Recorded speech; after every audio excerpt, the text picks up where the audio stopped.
जालू तू, क्षण में रूठ जालू तू, जरत जैसे दिया होके वैसे बुत जालू तू।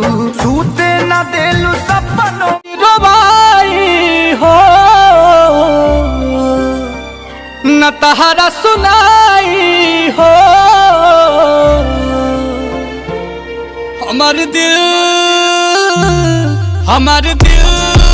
तोड़े से पहले यही सोचली हो बारी तोहरा आई हो।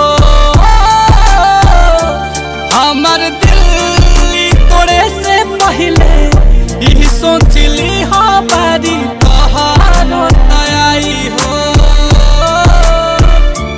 बारी तोहरा आई हो।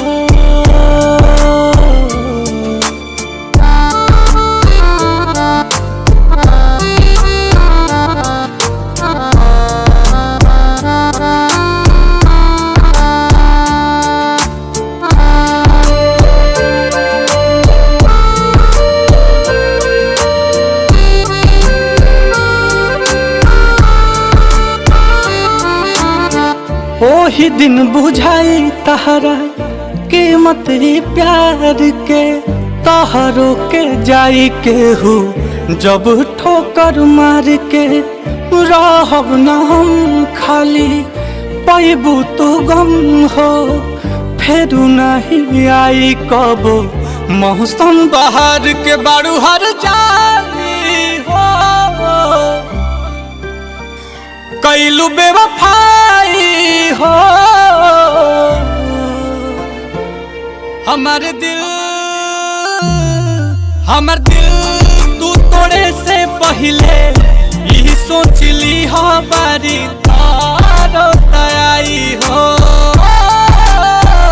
कि हमार दिल तू तोड़े से पहले यही सोचली हो बारी तोहरा आई हो।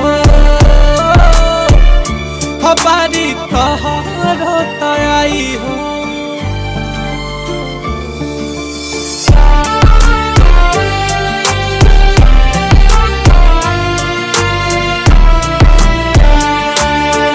तोह के मुबारक होखे आंसू के याराना, भइलू सुधा करला तू गुजरल जमाना।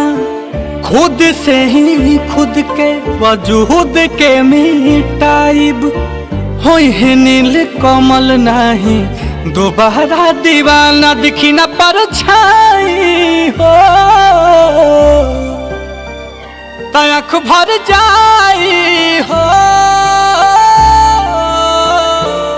हमार दिल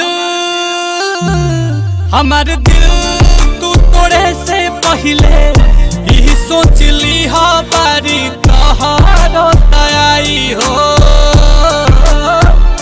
कि हमार दिल तू तोड़े से पहले यही सोचली हो बारी तोहरा आई हो। बारी तोहरा